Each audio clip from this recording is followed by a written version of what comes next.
Amém? Aleluia! Tanta palavra que o Senhor tem nos dado, não consigo acompanhar. Ó Senhor Jesus! Vocês estão conseguindo ouvir todas as mensagens, acompanhar nos Estados Unidos a palavra do Esdras, do Pedro? Irmãos, não dá tempo, nós temos que ouvir. Apocalipse capítulo 1 fala para nós que... Vou ler aqui para os irmãos. Versículo 2 e 3 de Apocalipse 1 fala assim: o qual atestou a palavra de Deus e o testemunho de Jesus Cristo, quanto a tudo o que viu. Bem-aventurados aqueles que leem e aqueles que... Irmãos, se não for por meio de ouvir, eu não consigo acompanhar. Então, o Esdras nos encorajou na conferência regional de Piracicaba a sermos esses que ouçam. E ele ainda ganhou muita luz através da palavra no YouTube. Palavra da Bíblia no YouTube. Você vai ouvindo com uma voz gostosa de ouvir. Diz ele que ouviu 2 Coríntios umas várias vezes, né, durante a viagem. E com isso ele ganhou sentimento, ganhou mais luz. Irmãos, nós precisamos ser simples hoje para estar debaixo da palavra profética. Precisamos saber que nós ainda temos muito que ganhar e aprender e avançar. Então, por isso o Senhor tem nos dado misericórdia, tem nos sido misericordioso para conosco. E o sentimento dessa palavra nessa manhã é um encargo mais relacionado com uma reação em nós com respeito a esse único ministério, e esse ministério da nova aliança nós já não estamos mais como no Antigo Testamento. Tudo no Antigo Testamento eram sombras. A velha aliança, ou o ministério testamentário, ele simplesmente serviu como sombra para o que haveria realmente de acontecer, de mudar a situação do universo, que é o ministério da nova aliança, que não é da letra, mas é do Espírito. Porque a letra mata, mas o Espírito vivifica. É o Espírito que pode dar vida, é só o Espírito que pode derramar poder para cumprir o propósito de Deus. A obra de Deus só pode ser feita por meio do Espírito. Então, por isso que esse ministério, ele não é um ministério que desvanece. Ele é um ministério que nos leva à glória. Ele não é um ministério exterior. Ele é um ministério que nos transforma de glória em glória. Aleluia! Esse é um ministério, irmãos, que você está sob ele. Esse ministério, pelo amor do Senhor e a sua misericórdia, você foi incluído nesse único ministério, nessa única linha, que é a linha do Espírito, que é a linha da fé, que é a linha da vida avançando em nós, o trabalhar de Deus dentro de cada um de nós. Aí eu vou te perguntar nessa manhã, como é o seu temperamento? Olha, aqui é para todos nós, inclusive para mim. Eu vou perguntar, como é o meu temperamento? Vocês devem achar o que de... Vão olhar para mim, irmãos, tá? Fernando, você deve achar assim, o irmão Almir é uma bênção, não é? Irmãos, bonitinho, né? Bonitinho. Diz isso. Fica comigo num apartamento de 60 metros quadrados, você vê o que vai acontecer. Irmãos, a minha pessoa não é isso que vocês pensam que é. Eu sou uma pessoa raivosa, eu sou uma pessoa nervosa, estressado. Eu não sei como é você. Vocês jovens, como são vocês? Você é irado, nervoso, estressado. Como é que é a sua paciência, Jorjão? Como é que é a sua... Você parece um homem de uma paciência, mas eu tenho medo, viu? Eu tenho medo. Irmãos, não me julguem pela aparência. Eu sou uma pessoa que, se não fosse a misericórdia do Senhor, não estaria aqui. Porque eu não sou a pessoa que vocês pensam que é. Sou uma pessoa brava. Sou uma pessoa de uma personalidade forte. Aí junta eu e minha esposa. Ela tem personalidade forte e eu também tenho. Mas, irmãos, vejam bem. Quando eu olho para mim mesmo, eu falo, não dá para mim. Não dá para... Isso aí essa palavra de reinar com Cristo, essa palavra de governar o mundo que há de vir, parece que está tão longe de mim. Então, esse é um sentimento que muitas vezes nós temos, não é isso? Então, será que dá para mim? Será que eu vou conseguir? Então, o Senhor nos mostra que irai-vos e não pequeis. Não se ponha o sol sobre a vossa ira. Isso quer dizer que nós temos o dia inteiro para nos arrepender. Precisamos estar sempre nos submetendo àquele que é o único que é manso. Bem-aventurados os mansos, porque herdarão a terra, né? Bem-aventurados os puros de coração, porque verão a Deus. E aí, nesse ministério, essa palavra que o Senhor tem dado para nós, Deus abriu para nós algo inédito. O Senhor tem mostrado para nós que a questão da glória não é apenas contemplativa. Deus, por um lado, ele é justiça, santidade e glória. Por um lado, ele é uma glória resplandecente. Mas essa glória não é apenas para contemplação. Essa glória é para ter efeito no nosso interior e nos transformar de glória em glória. A sua própria imagem, como pelo Senhor, o Espírito. Por isso que nem olhos viram, nem ouvidos ouviram e nem jamais penetrou no coração do homem o que Deus tem preparado para aqueles que o amam. Então o Senhor te colocou nesse vaso temporário, que sem a presença de Deus é tudo vaidade, é um vaso vazio, é vão, é void, ele é vácuo dentro de nós.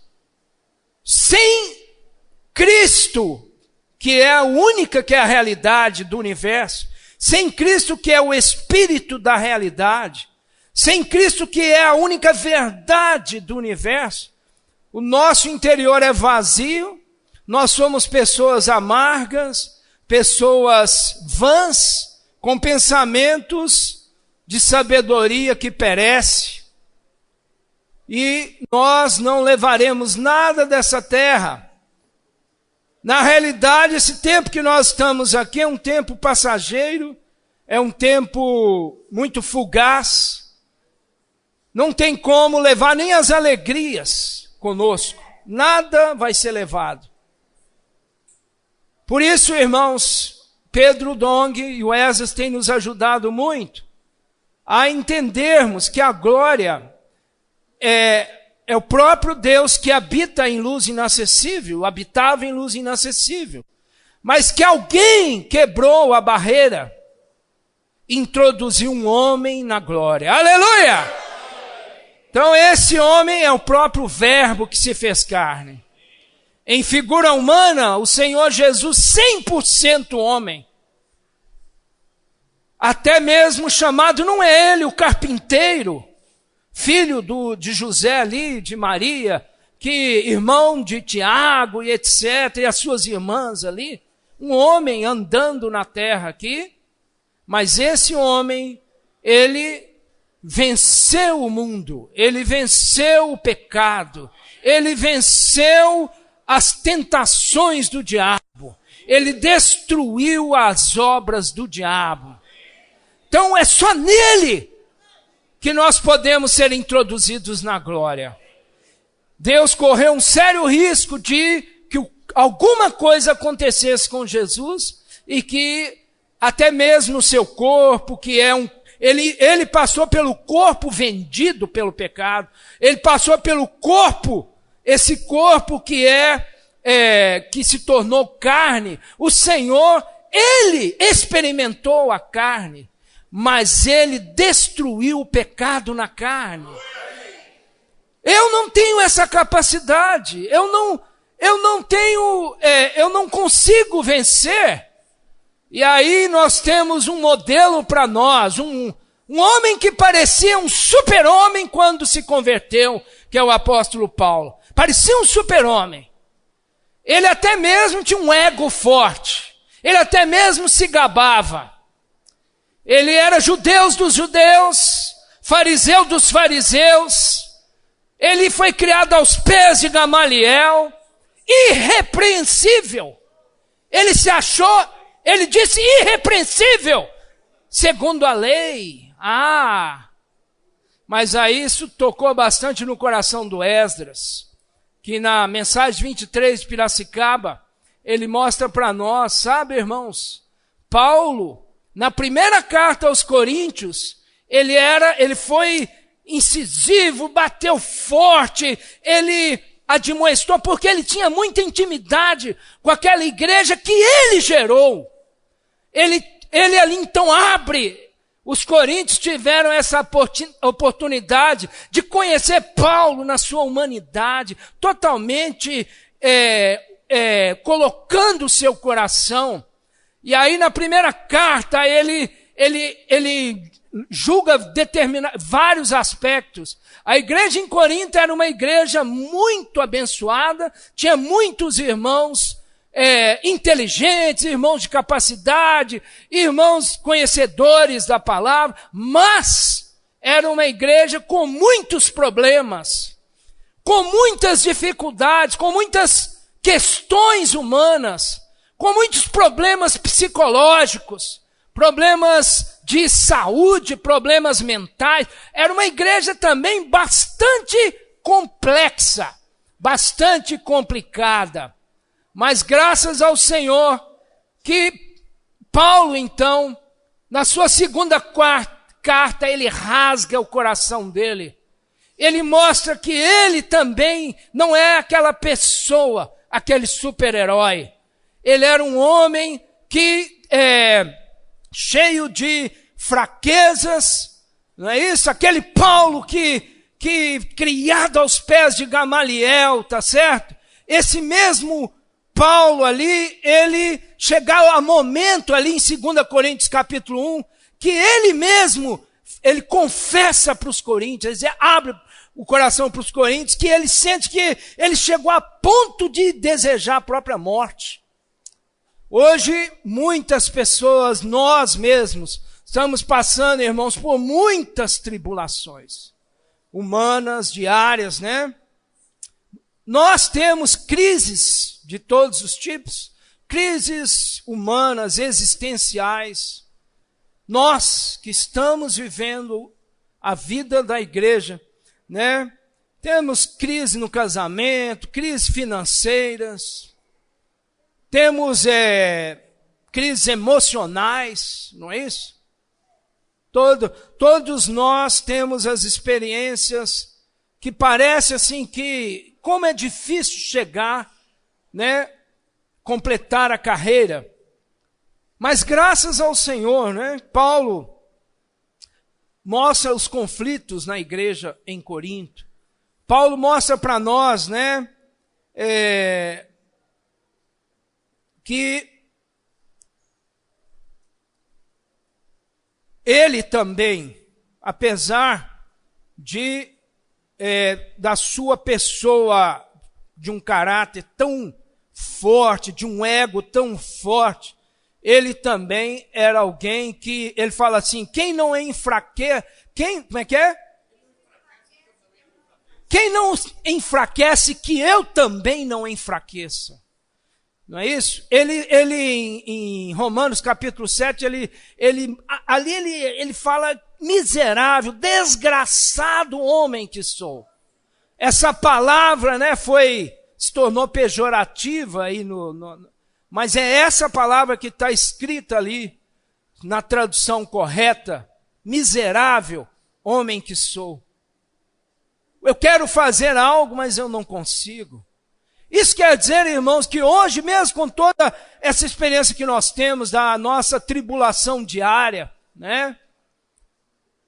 Aí, isso não quer dizer que isso é coisa de agora, não. Isso é coisa antiga. Esses sentimentos, essas experiências são antigas. Desde aquela época. Paulo enfrentou todas as situações. Vamos ver um pouquinho, né, de 2 Coríntios.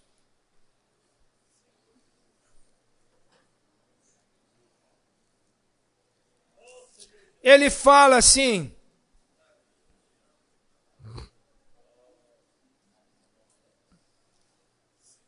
aleluia, no versículo 2 Coríntios 2, 9, aqui 8, porque não queremos, irmãos, que ignoreis a natureza da tribulação que nos sobreveio na Ásia. O versículo 8 do capítulo 1 de 2 Coríntios.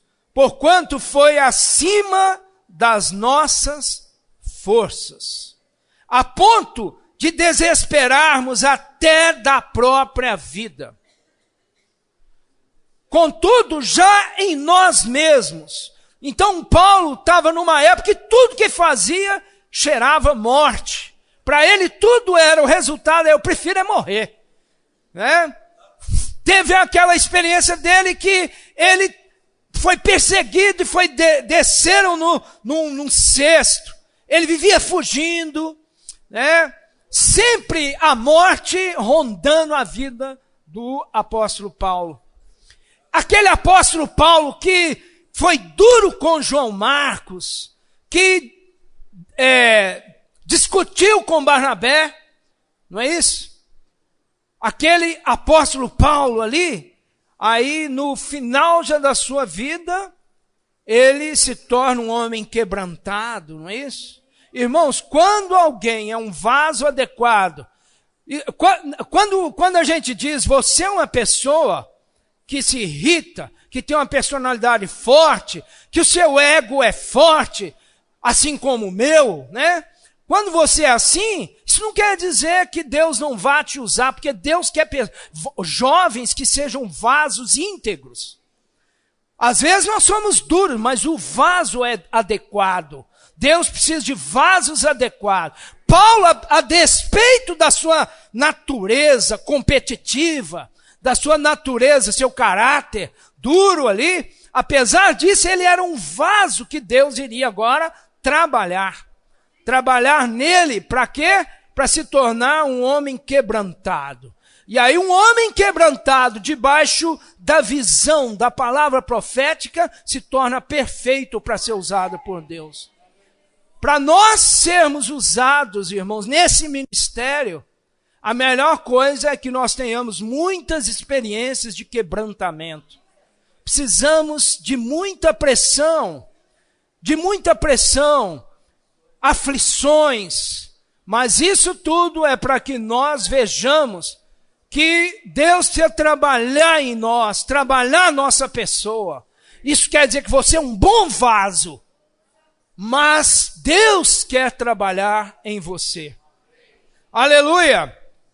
Então, no capítulo 4 de 2 Coríntios, desculpa, eu não terminei aqui, ele fala assim, contudo já em nós mesmos, versículo 9, tivemos a sentença de morte, para que não confiemos em nós. Fala, irmãos, para que não confiemos em nós, e sim no Deus que ressuscita os mortos. Você já experimentou, irmão, situação para confiar no Deus que ressuscita os mortos? Deus é tua experiência de doenças, experiência de fraquezas, experiências, não estou falando de pecado, eu estou falando de fraqueza humana, a ponto de você adoecer a sua alma, e você só confiar no Deus que ressuscita os mortos. Todos nós precisamos ter a experiência do Deus que ressuscita os mortos. Se eu não viver dependendo de Deus que ressuscita os mortos, eu vou achar que eu sou alguma coisa. Por isso que aqui fala, para que não confiemos em nós. Repete, irmãos, para que não confiemos em nós, e sim no Deus que ressuscita os mortos. Aí fala, o qual nos livrou e livrará de tão grande morte. Vamos ler o 10 juntos. O qual nos livrou e livrará de tão grande morte, em quem temos esperado que ainda continuará a livrar-nos. Senhor, livra-nos, Senhor. Só o Senhor pode nos livrar do poder da morte. Para isso se manifestou o Filho de Deus, para destruir o diabo, para destruir a morte e aquele que tem o poder da morte. Então só o Senhor Jesus, só esse que é a expressão da glória de Deus. Nós não vamos ser santificados, irmãos, ficando no nosso quarto de joelhos o tempo todo, lendo a Bíblia, ou então vamos rapar a cabeça e ir para um convento, ficar ali anos e anos. Isso aí não santifica ninguém. A santificação é a introdução lenta dos elementos de Deus através das nossas experiências. Justificados pela graça, agora temos paz com Deus. Romanos capítulo 5, aí fala que ali a tribulação produz perseverança, a perseverança, experiência. E a experiência, esperança. Aleluia! E aí, essa esperança não se confunde. Sabe por quê? Porque o amor de Deus é derramado em nossos corações. Pela fé, aleluia! Irmãos, nós somos esses que vivem de fé em fé. E aí então, nós temos às vezes andado com um sentimento de estar desqualificados. Você não se sente às vezes desqualificado? Eu me sinto desqualificado.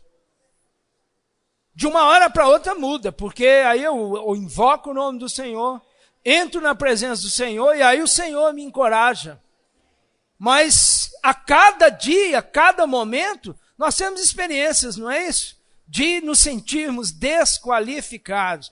Agora eu digo para vocês, irmãos, o ministério da nova aliança, ele não é um ministério para salvação individual. Ele é um ministério para a salvação da igreja.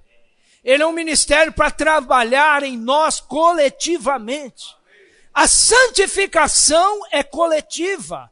É por meio de viver juntos a vida da igreja. É por meio de juntos avançarmos. E o Senhor vai trabalhando por meio da sua palavra. A palavra de Deus é quem nos santifica.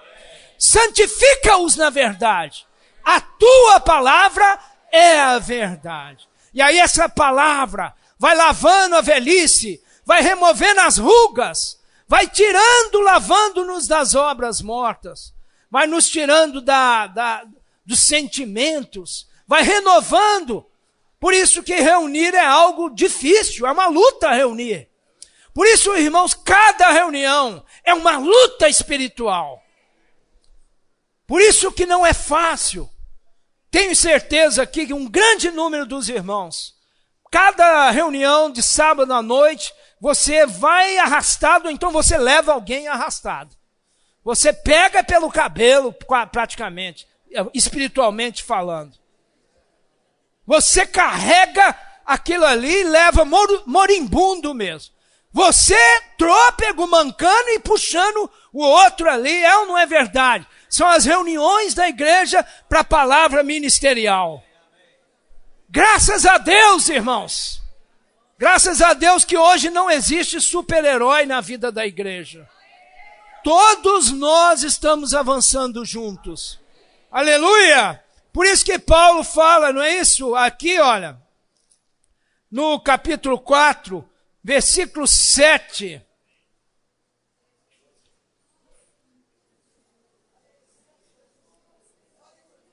Não vamos ler o 7, vamos começar aqui antes, no versículo 1. Pelo que tendo esse ministério, segundo a misericórdia que nos foi feita, não desfaleça. Irmão, fala isso pro irmão do lado aí. Esse versículo 1.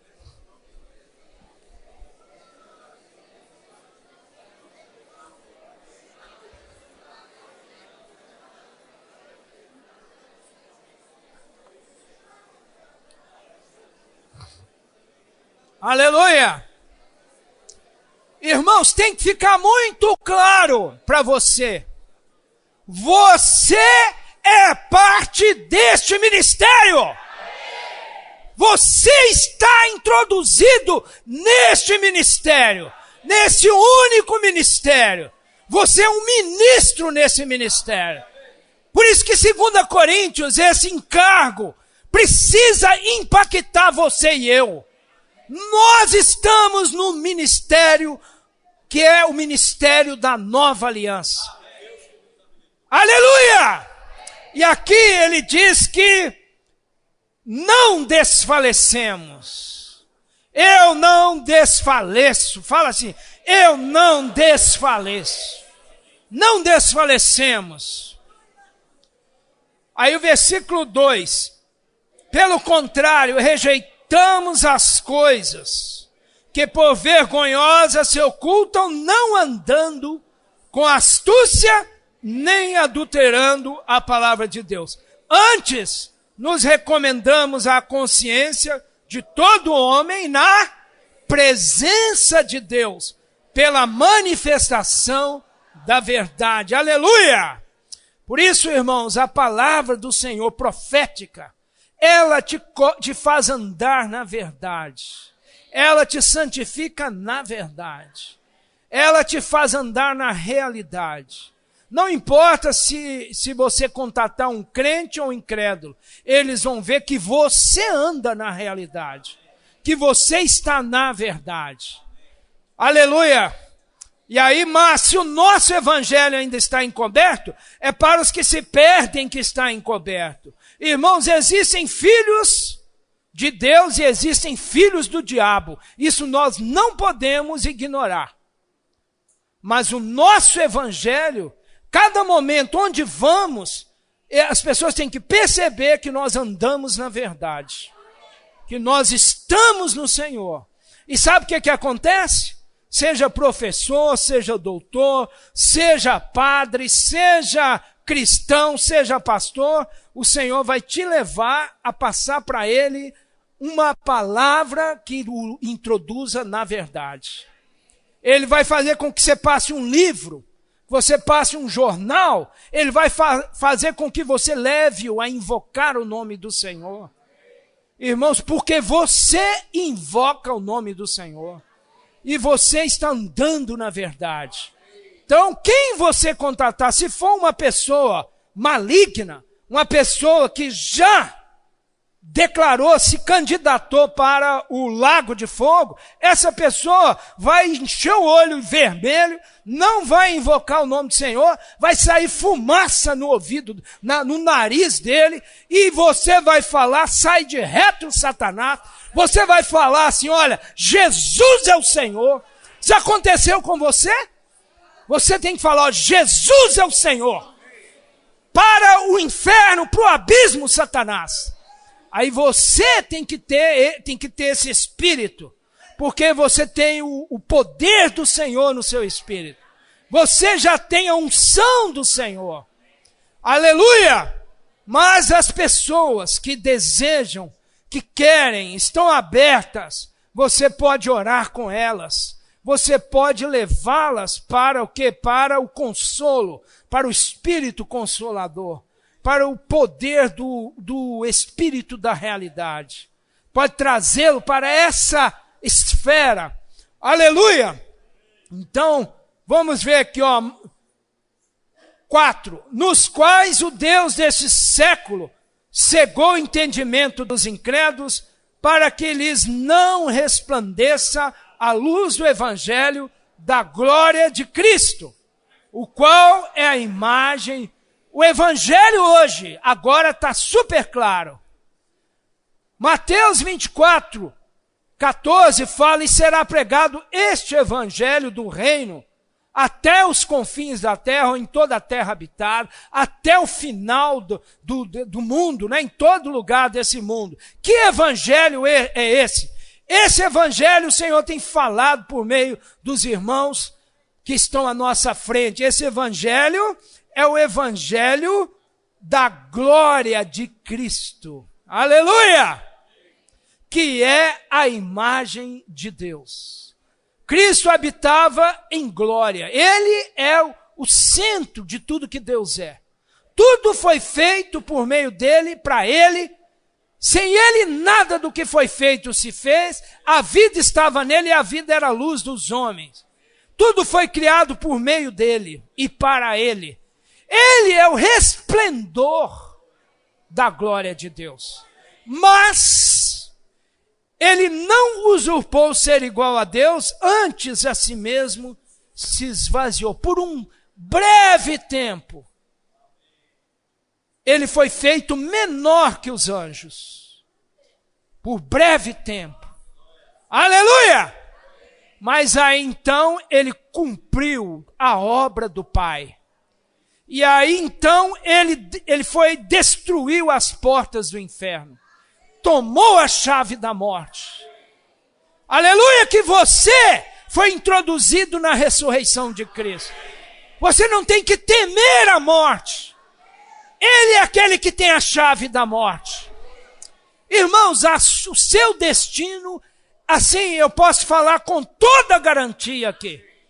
O seu destino é fazer parte do tabernáculo de Deus com os homens. O seu destino é fazer parte da cidade santa, da nova Jerusalém celestial, que está mesclada com o Cordeiro de Deus. É a noiva, é a esposa do Cordeiro. E aí, mesclado com o Cordeiro, nós somos parte da glória de Deus. Glória que ninguém jamais viu. Nem Moisés, que falava com Deus face a face. Ele pediu para ver a glória, e Deus falou: tá, eu vou deixar você me ver por detrás, atrás, por uma fenda, porque nem homem nenhum pode ver a minha face. Ninguém jamais viu. Então, quando fala que ele falava face a face, ele não via o rosto de Deus. Ele não entrava dentro da glória de Deus. Mas o Senhor escolheu a nós, esses que nos sentimos desqualificados. Para quê? Para sermos transformados de glória em glória. E para um dia sermos parte de quê? De tudo que Deus é. Nem olhos viram e nem ouvidos ouviram. Por isso que não dá para explicar o que Deus preparou para nós. Você e eu, mas não eu sozinho, nem você sozinho. Aí nós vamos comparecer diante do tribunal de Cristo. O tribunal de Cristo, irmãos, não será como um cordeiro bondoso, manso. Não. Sabe como que o Senhor vai nos julgar? Ele vai nos julgar como Apocalipse capítulo 1. Que mostra ali alguém que tem os seus olhos são como tochas de fogo. Da sua boca sai uma espada afiada de dois. Ele é reto juiz. Irmãos, nós vamos ser julgados diante do Senhor. Por isso, nós temos que tomar muito cuidado como que nós vivemos a vida da igreja. Irmãos, essa palavra, por um lado, ela quer também dizer para nós que nós não podemos continuar irados. Nós não podemos mais ser aqueles que têm palavras torpes. Longe de vós toda a ira, toda palavra torpe. Às vezes eu ouço irmãos falarem palavras que não está no alfabeto cristão, nem no Aurélio mesmo, no próprio dicionário. São irmãos que falam palavras, irmãos, que são palavras negativas. Irmãos, peça ao Senhor para te libertar. Senhor, livra-nos de palavras torpes, não é isso? Olha, o Senhor quer nos libertar da nossa natureza. Às vezes tem jovem, tem irmãos no serviço aqui. Eu, você, às vezes tratamos mal um irmão que está servindo ao lado. Temos que tomar muito cuidado. Nós não podemos repreender os mais velhos. Nós temos... Eu vou falar para a maioria dos jovens aprendam a não se conformar com os jovens desse século agora. Voltem a chamar seus pais de Senhor, papai, Senhor. Deus vai honrar você, vai te dar um bom casamento, não vai deixar que você seja estéril. Às vezes as doenças, as coisas vêm por causa da relação de pai com filho, de filho com pai. Irmãos jovens, não tomem o serviço para você. Você serve, não seja dono do serviço. Na realidade, nós não podemos servir sozinhos. Nós temos que servir em comunhão com os irmãos, em coordenação. O que passar disso é carne, é vida da alma. Não podemos ser carnais, irmãos. Por isso que Paulo fala para os coríntios ali, né, aquela situação de atrito, né, nós não podemos tratar mal as irmãs, não tratar mal os irmãos, não falar palavras rudes. Agora eu digo para vocês aqui, irmãos, quanto de vocês aqui tomam algum medicamento agora, hoje, né? Não precisa ser medicamento psiquiátrico, não. Estou falando algum medicamento, seja para hipertensão, seja para estômago. Não precisa levantar a mão, não tá? Não tá. Algum medicamento. Eu digo para vocês que até as medicações afetam o nosso comportamento. Elas têm efeitos colaterais. Eu, por exemplo, quando eu estou para gripar, eu já sei, porque o meu humor muda tremendamente. Às vezes você não sabe, o humor está mudando, sabe o que é? Tem um vírus aí em você, vírus da gripe, aí, um vírus de influenza, está mexendo lá nos seus neurônios, porque eles são neurotrópicos. Eles mexem no nosso sistema nervoso e a gente fica irritado sem saber por quê. Ficamos despacientes. Aí o irmão vai falar, despaciente, né? Ontem eu estava brincando com a minha filha, eu falei assim, minha filha, a gente não pode ser despaciente. Aí ela brincou, ela falou, pai, você não está querendo dizer impaciente, não? Eu falei, não, olha no Aurélio, existe despaciente. É porque nós não conhecemos o... Despaciente é a mesma coisa que impaciente, né? A gente usa pouco o nosso português. Senhor, irmãos, está falando uma palavra para nós todos, para nós tratarmos com o nosso caráter nervoso. Também precisamos ter paciência com os irmãos nervosos, às vezes. Estão passando, tomam remédio, tá certo? Mas por outro lado, cuidado, irmão nervoso. Pode ser, por causa do seu nervosismo, você vai ter que prestar contas diante do Senhor no tribunal desse. Agora, Deus não vai permitir que eu entre nervosinho no reino milenar. Aí ele vai ter que, por misericórdia, tratar comigo. E aí o tratamento dele agora, nesse momento, é um tratamento para poder me livrar dos 1000 anos de ranger de dentes. O que você prefere? Que Deus te trate agora ou 1000 anos de ranger de dentes? Não, é agora. Senhor, liberta-me! Senhor, liberta-me! Aleluia, Senhor, liberta-me! Aí vamos aqui, olha, versículo 7. Temos, porém, este tesouro em vasos de barro, para que a excelência do poder seja de Deus e não de nós. Vamos ler juntos? Em tudo somos atribulados, porém não angustiados, perplexos, porém não desanimados, perseguidos, porém não desamparados, abatidos, porém não destruídos, levando sempre no corpo o morrer de Jesus, para que também a sua vida se manifeste em nós. Que dê aquele Paulo super-herói. Ah, fariseu dos fariseus. Coitado do Paulo. Paulo chegou a ponto de dizer assim, olha, eu preferia morrer do que viver. Né? Como é que é o versículo? A palavra correta que ele fala assim, olha, para mim, morrer é lucro. Para mim, viver é Cristo, morrer é lucro. Para chegar nesse ponto, é um Paulo quebrantado. É um Paulo que já não tem essa força mais. Já estou crucificado com Cristo, não é isso? Aí então você vê a experiência em 2 Coríntios, ele rasga o coração dele. Ele apacenta, ele admoesta, mas ao mesmo tempo ele abre para os coríntios. Ele abre a sua pessoa, ele fala, eu não sou tão forte assim. Eu preciso do Senhor, eu preciso, né? Aí para terminar, vamos ver Efésios, capítulo 4.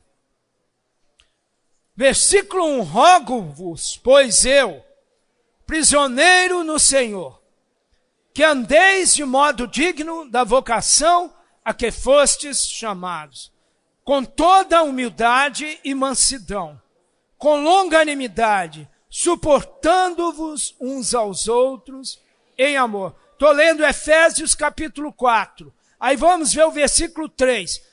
Esforçando-vos diligentemente por preservar a unidade do Espírito no vínculo da paz. Há somente um corpo e um Espírito. Para aí.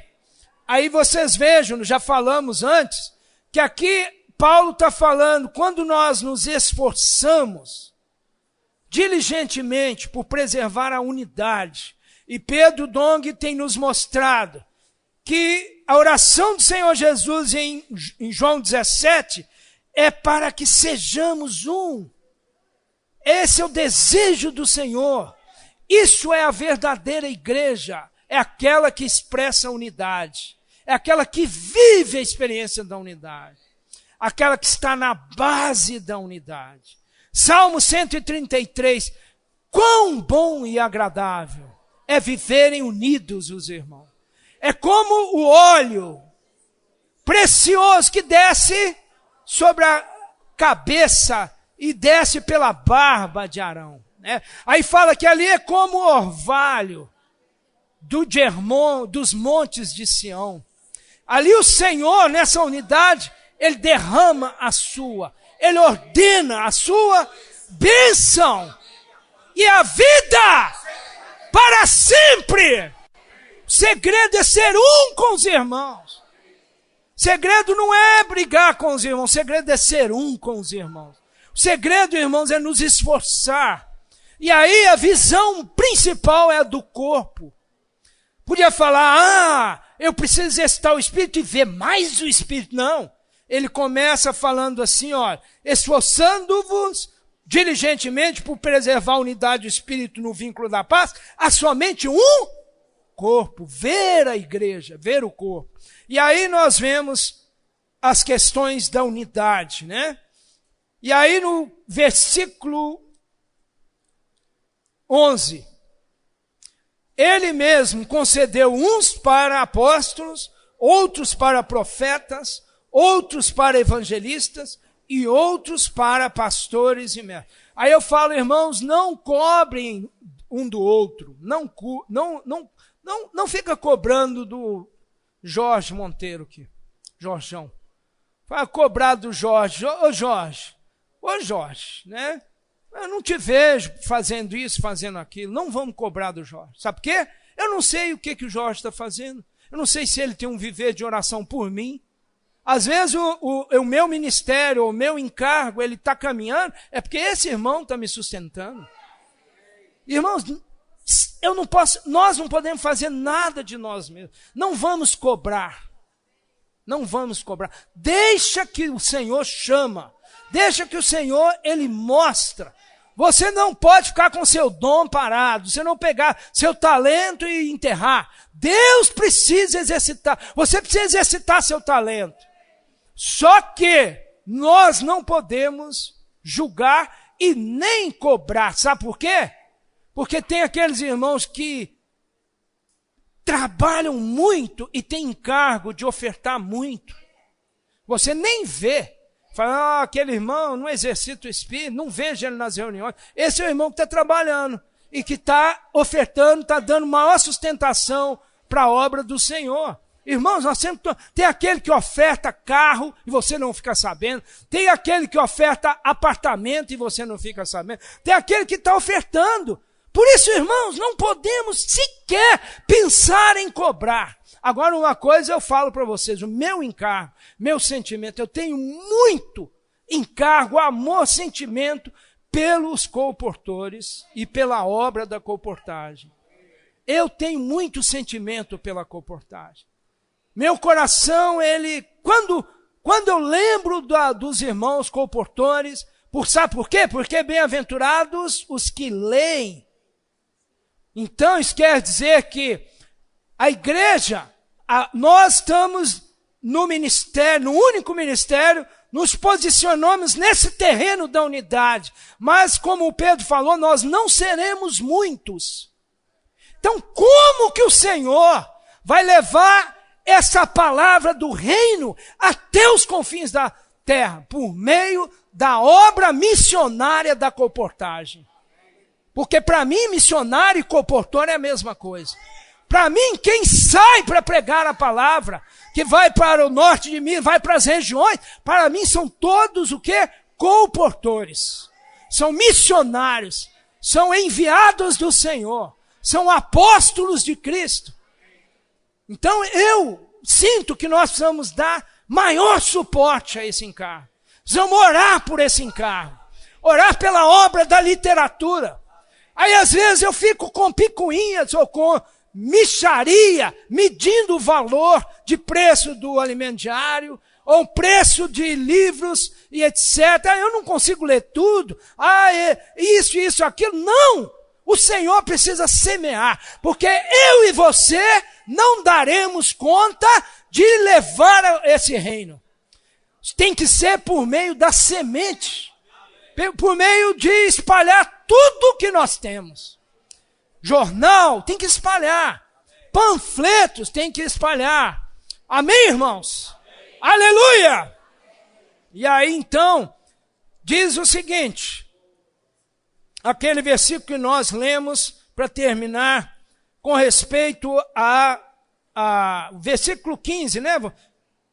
Ele nos concedeu uns apóstolos, etc., com vistas ao aperfeiçoamento dos santos para a obra do ministério, para a edificação do corpo de Cristo, até que todos cheguemos à unidade da fé. Vamos ler o 13 até o 16 juntos. Até que todos cheguemos à unidade da fé e do pleno conhecimento do Filho de Deus, a perfeita varonilidade, à medida da estatura da plenitude de Cristo, para que não mais sejamos como meninos agitados de um lado para o outro, levados ao redor por todo o vento de doutrina, pela artimanha dos homens pela astúcia com que induzem ao erro, mas seguindo a verdade em amor, cresçamos em tudo naquele que é a cabeça, Cristo, de quem todo o corpo, bem ajustado e consolidado, pelo auxílio de toda a junta, segundo a justa cooperação de cada parte, efetua o seu próprio aumento para edificação de si mesmo em amor. Aleluia! Irmãos, não posso chegar diante do tribunal de Cristo, o Senhor falar, você é vencedor, e olhar para o lado do irmão e o irmão não ser um vencedor. Nós não podemos ser vencedores solitários. Por isso que Paulo, ele, em 2 Timóteo, ele fala ali que, ele primeiro em Filipenses, ele fala, capítulo 2, 3, que ele não julgava haver alcançado. Nós estamos numa carreira, estamos correndo, mas não é para chegar em primeiro lugar, é para chegar todo mundo na linha de chegada. Tá certo? Todos nós que amamos a volta do Senhor, precisamos um dia dizer, já terminei a carreira, aleluia! Aleluia! Não só eu, mas todos os que amam a vinda do Senhor. Então, irmãos, vamos nos encorajar. Então, a palavra de hoje, para nós, está falando para você, principalmente os jovens, a terem paciência com os irmãos na igreja, com os mais velhos, tratá-los com dignidade, com honra, com amor, com reverência. Não deixe também, não trate a esposa, não trate o marido, né? Não trate ninguém de maneira rude. Amém? Os irmãos tomam essa palavra? Amém. Aleluia! Nós precisamos ser o quê? De uma humanidade elevada. Jesus é o Senhor.